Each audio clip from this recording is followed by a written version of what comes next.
our stock changes, but the ratios of roux don't, right? So we talked about earlier the bechamel, we want to thicken it to which viscosity? 11.5. 11.5. So if we're making a quart of bechamel, how much roux do we need? Take out your calculators, whatever, do the math for me real quick. 32 ounces times 32 ounces. It's 3.68. 3.68, that's right. All right, so that's almost 4 ounces, right? So I just put a bowl on here. I'm going to tear this out, right? I'm going to zero it out. And so I need 2 ounces of flour.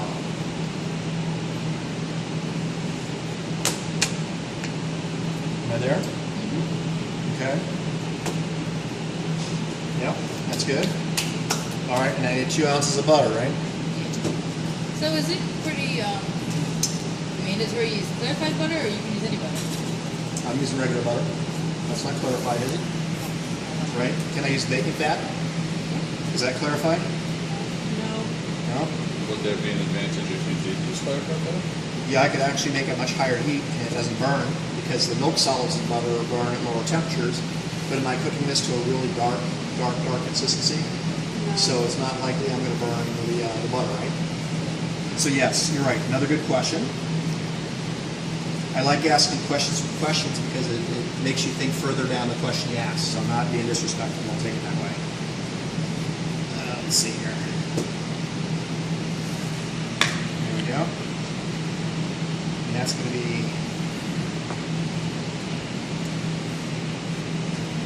a little heavy.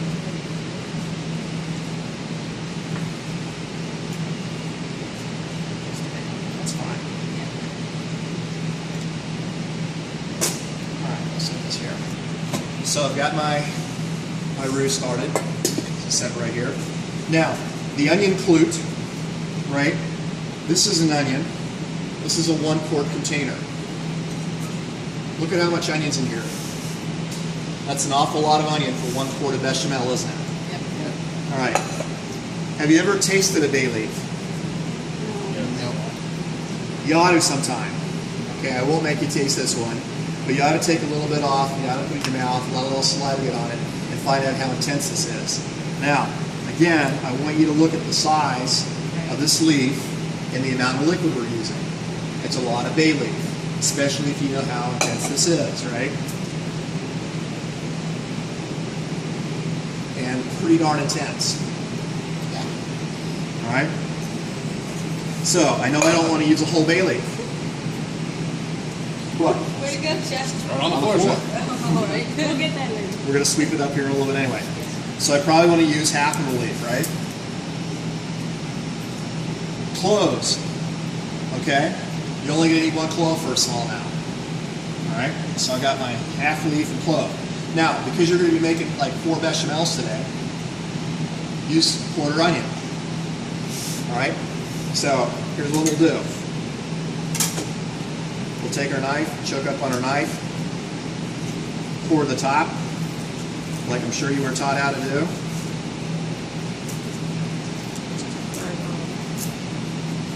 Right.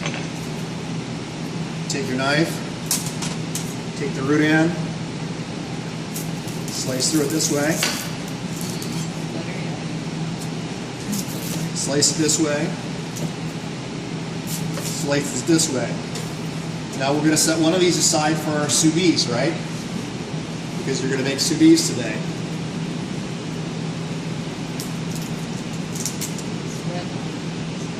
Sweating means to tenderize without browning. Okay? This here. Set that aside.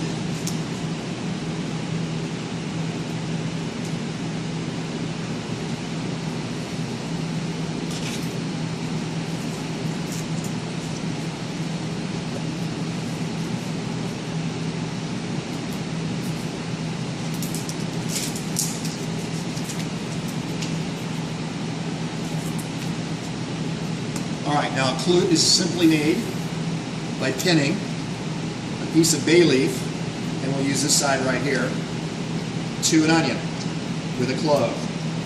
Okay, there's 2 terms for this. One is onion clute, and the other is onion piquant. Okay? Piquant literally means to prick with something sharp. All right? So I've pricked the skin with a clove. So this is your onion clute or onion piquant. So go ahead and make 3 of those.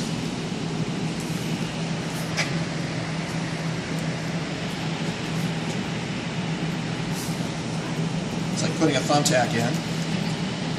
All right. Remember, you don't need the whole bay leaf.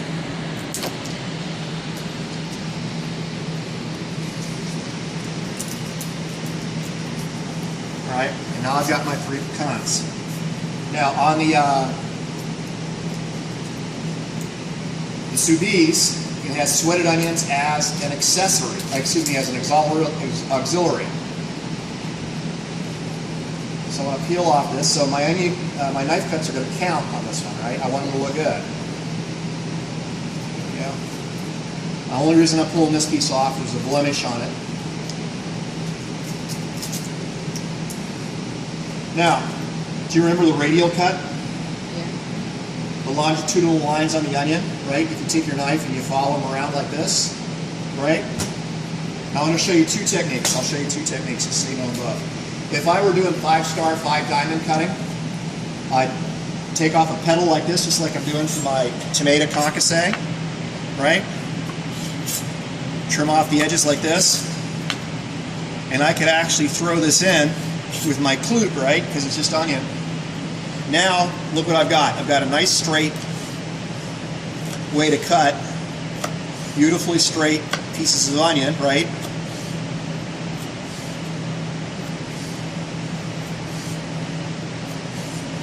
Right?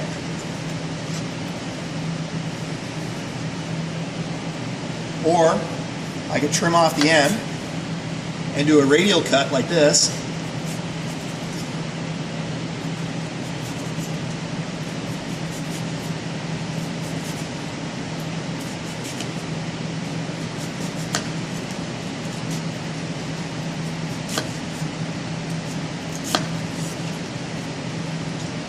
Trim it off right about here, and then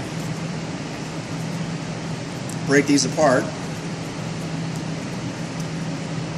and I've got my juliennes going that way.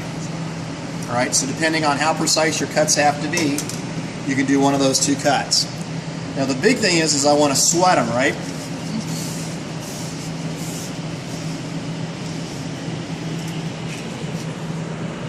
So sweating means to extract or tenderize using gentle heat. So get it low. Take just a touch of butter.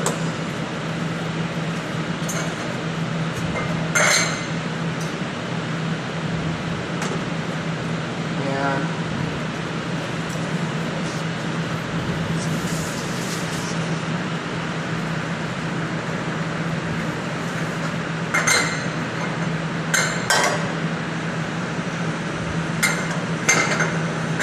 as soon as I melt this butter, I'm going to add the onions and almost kill my heat.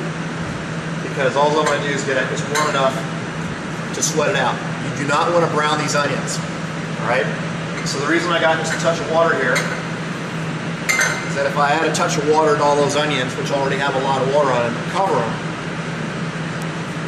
then it's going to steam them out and they'll be nice and tender, and I won't have to worry about them browning.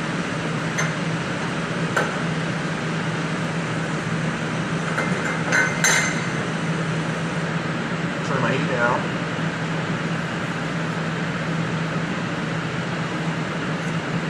Notice there's no sizzling.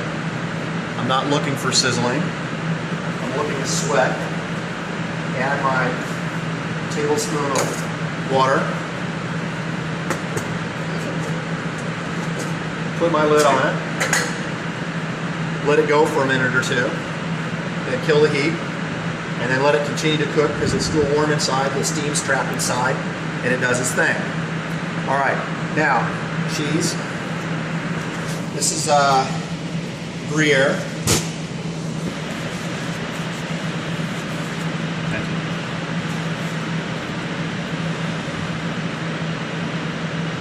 Be very careful cutting. Your hand slides off the end of that knife, you'll slice your hand.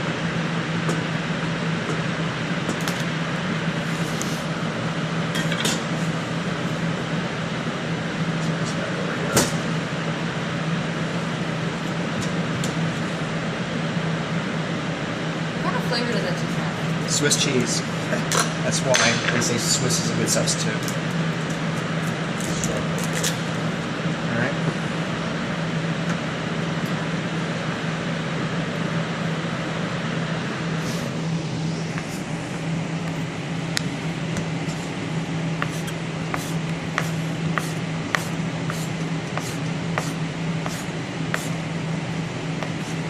Pass it around so everybody can taste some.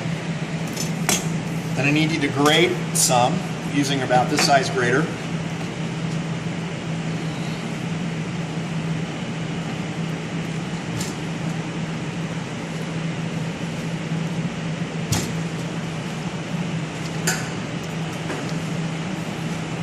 So I took my onions off. It should be warm enough by now.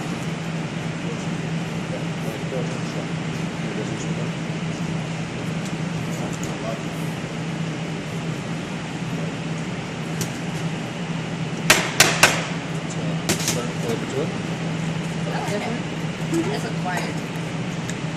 Set my cheese here. Matt, you want some more? Sharp. Kendra, did you get a piece?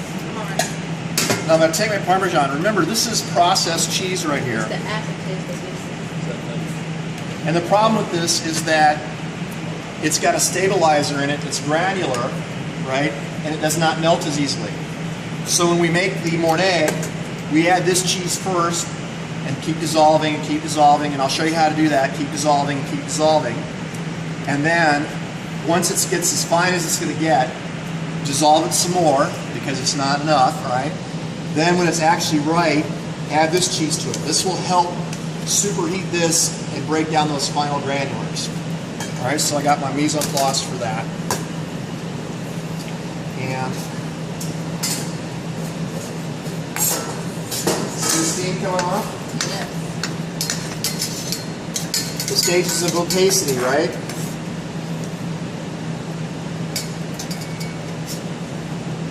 What we're looking for is this translucent look. It's wiggly, just like pasta. Now if you smell that, you'll smell a nice sweetness. That's the other thing I'm looking for. Is this be a really sweet sauce. All right? You smell the sweetness of that? We talk about all that sugar and onion. If you taste it, it's a lot sweeter than raw onion. Really sweet. See that? So let's put the lid back on this. I'll take my flour glue, put it in, turn my heat on, get all my trash picked up here. What's that? No, I won't need a whisk. I got my spatula. And then I need 1 quart of milk. Got milk lately? I need my onion clue. Whoa!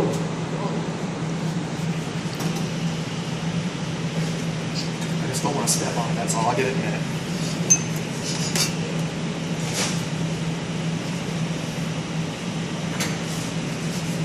Thank you.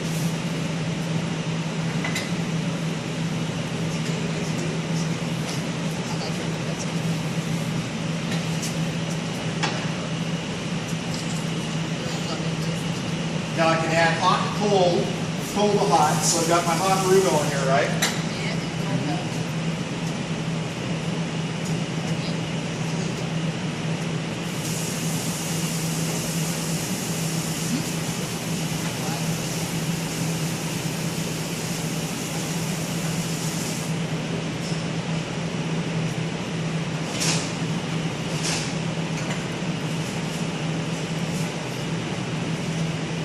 Okay. So just bringing it all together, getting the butter nice and soft so it melts into the flour. Now the question you asked earlier was, I got this starchy flavor going on here. Okay. Let's give you a little bit more heat to finish melting the butter.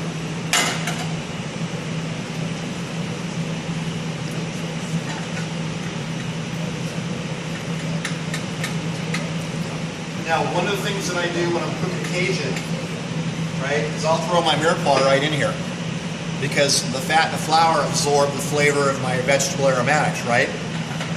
And that helps eliminate the flavor, the starchy flavor even faster.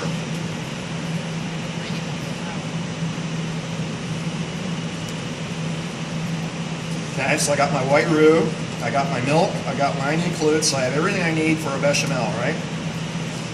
I've got my sweated onions, so I've got everything I need for a Soubise, and then I've got my Parmesan cheese and my Gruyere cheese, everything I need for the Mornay.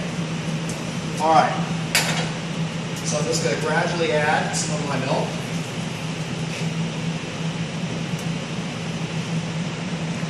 Stir it in.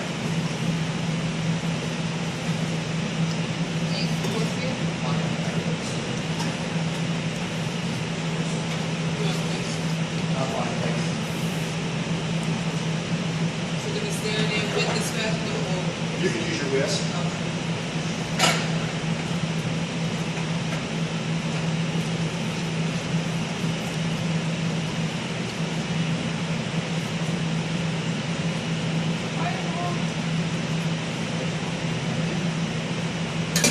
Crank my heat up all the way now.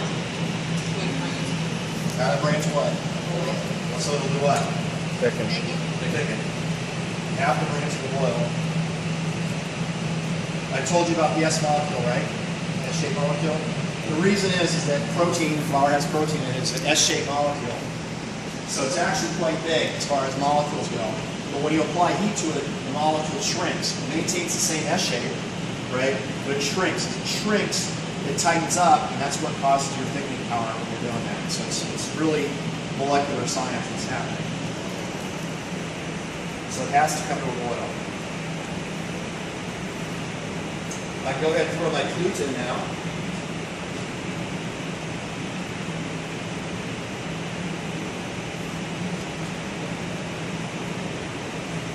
Thank you.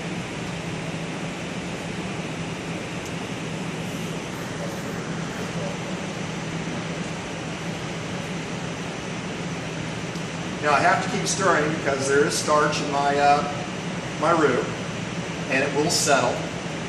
And it'll scorch the bottom of the pan, which I don't want to do, which is a negative flavor, right?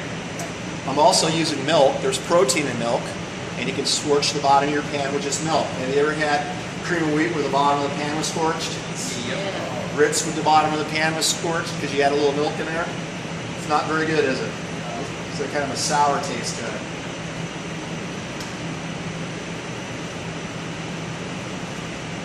The nice thing about the spatula is you get all the corners. Right?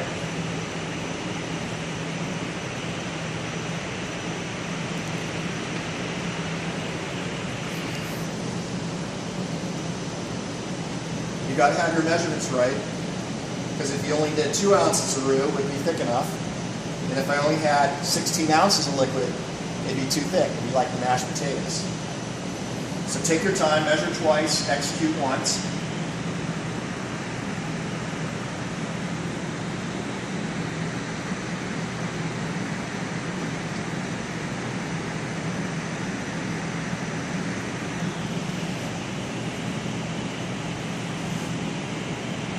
So, as you can see, everything is exactly the same as the veloute. We're using white milk instead of white roux. I mean white stock. We're using white roux just like we did, and we're just adding an aromatic. That's all we're doing, adding an aromatic. Could I do this with heavy cream? Right? I could. I actually make a dish called corn mock choux. It's a sauce that I use as a dish. I turn it into a soup using heavy cream. Okay, a little bacon fat, corn, roasted red peppers, green onions, a little chicken stock. Nice combination of flavors.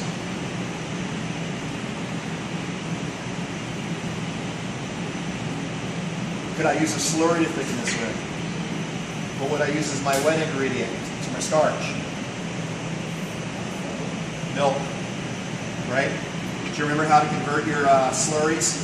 What's the conversion factor for cornstarch? 0.5. 0.5. So if I had to do 4 ounces of roux, that would be 2 ounces of fat, 2 ounces of flour, right? So you take 2 ounces and multiply it times 0.5, and that's how much cornstarch I use instead of flour, right? So if I wanted to reduce the amount of fat in this dish, just simply go with slurring, right?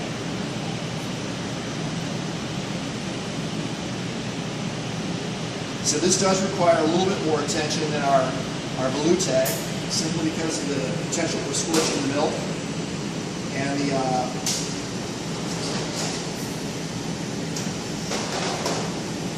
but I can see it starting to blow now.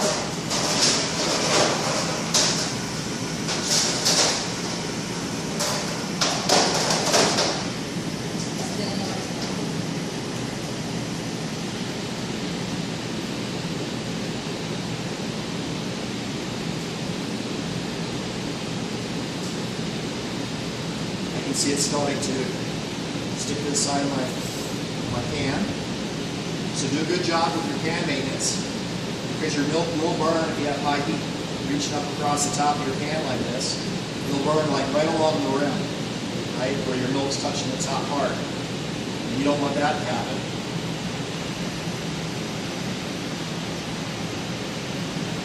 And as it gets closer to boil, you can actually see it getting thicker. It's blooming even more.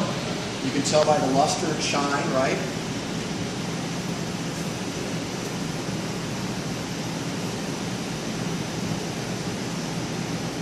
I can feel the bottom, so I'm going to do this very briefly to make sure I get all my bottom in the center.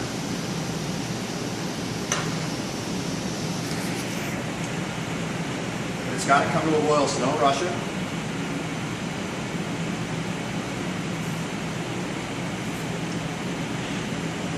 Now you guys saw on the Moodle site where I have the forum set up where I want you guys talking about sauces and stuff like that.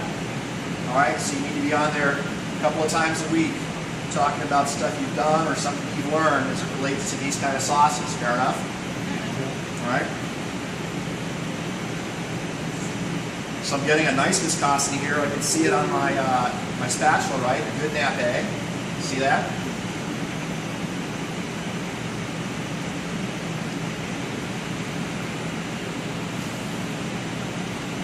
Again, make sure you have a clean pan. There we go, I got the boil, I'm looking for that. So now I know I'm at we're very close to my desired viscosity. I'm going to give it another couple of seconds. Now, in order for the starchy flavor to be gone, I have to keep cooking this, okay, until the flavor is gone. Your book says 8 to 12 minutes. But that's not always right. That's why I tell you, you must write or total starchy flavor is gone. But for the purpose of the demonstration and getting you guys cooking, I'm not going to go that far on time, right? Because it could be another 10 minutes of just stirring to get that flavor gone. But it will go away completely. It'll be completely absorbed in. This onion, the bay leaf, the clove will be completely absorbed in to that flour, and it will not taste starchy anymore after that. I've got my viscosity.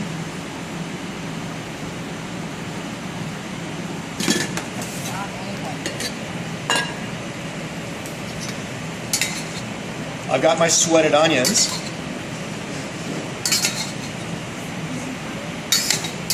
And again, these sweated onions are like super sweet. You can see the transparency there, the opacity, right? Is translucent. And I'm actually going to add a little bit of this because that's that sweet oniony flavor. Stir that in. Now remember, my onion clute was what? An accessory or an auxiliary? Accessory, so it's there for flavor only, strain out. So I'll just go ahead and take that out. Looks like a batter. Yeah, it's a nice viscosity, right? Probably tastes good, that onion. Get my strainer here because lumps, bumps, and impurities are not very pleasant in the dish, right? Set this here just like this. That ought to be good.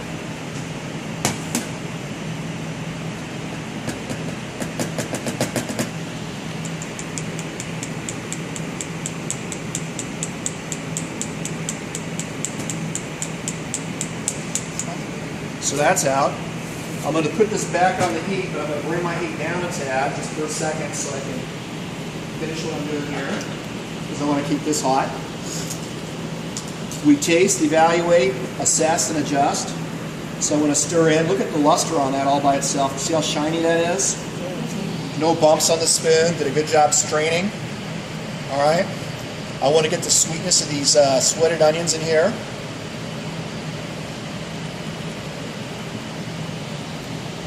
All right. Nice and sweet. But we still need some salt.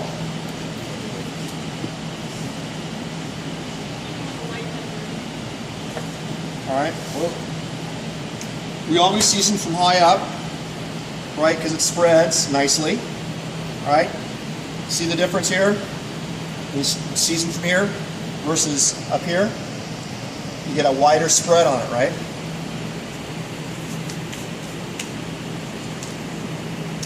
You want to take time and stir it in. Make sure you do a thorough job stirring, because if you don't, I'll get a big taste of salt, which is not good, right? Is it bubbling? Okay. Got that beautiful luster, so I don't need to add anything else to this. Nice viscosity, nice shine. Pours off the spoon nicely. If I were pouring this onto a plate, look at how it pours onto the plate. It doesn't just roll like water. You see it's got a nice shape to it, nice shine to it. All right, taste it one more time. Still need a little bit more salt.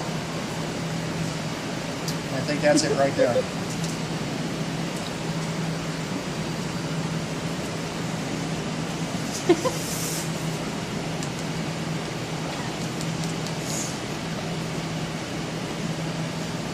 Yeah, I made my mistake. I didn't stir enough.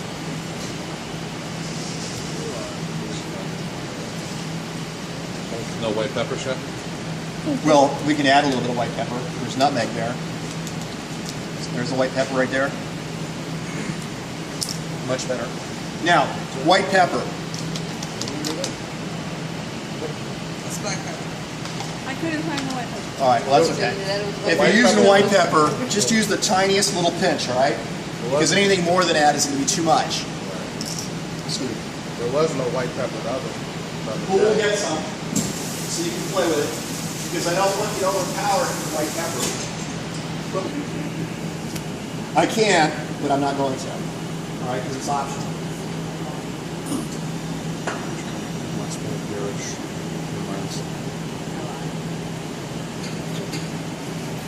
All right. So the first cheese I told you I'm going to add is my Parmesan cheese. Oh.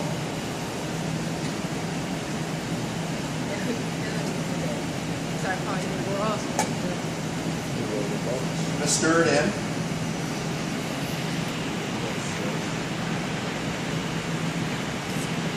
And now, if you look at my finger, see the red and white here on my finger? Okay, I'm really doing a good job scraping now, very intensely, very focused. Scraping the sides, getting the corners, getting the bottom. Whisking is not going to help. You want to rein it in, and you want to be very, very thorough in your scraping with your spatula. All right? And you're going to have to bring the heat up because of those stabilizers in there. That's going to prevent this from dissolving as easily if it were real Parmesan cheese. So you, Yeah, you're always better to use the fresh grated Parmesan. Fresh Parm is always better. It's got a better flavor. It dissolves better. Now I want to show you something. See these lumps? This is the Parmesan cheese not dissolving. See that? Right. Okay, so I got to keep stirring. I brought my heat up because it'll help melt it. But that means I got to work harder to keep it from scorching. Right?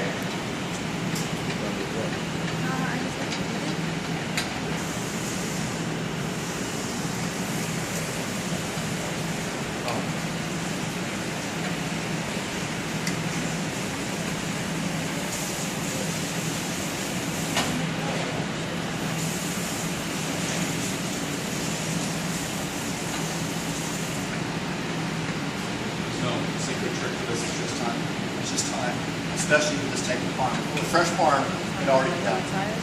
Right? Not gonna be like get made. Fresh Parma is obviously more expensive. It does taste better. It doesn't have the chemical. It's natural. Now I want to show you. You can see that we're actually getting fewer, larger bumps. Okay, Oh yeah. but you see it's taking time. Right. You can also see how much thicker it is, right? Now, if I were making Alfredo sauce, I would have added garlic paste to this, a tiny little beef stock to this, or chicken stock to this, and I would have added Romano cheese to it. So Parm and peppery Romano. All right? You said parm? What else then, Mommy? Peppery Romano. That's a little junk that was there. All right. It's related to the Parm family. Now, when I put this in, you're going to see how fast this melts. This Gruyere melts. I mean, it melts very fast. That's not even my thing Done. right there. She Almost, just wanted yeah. to hang out. That's what we did.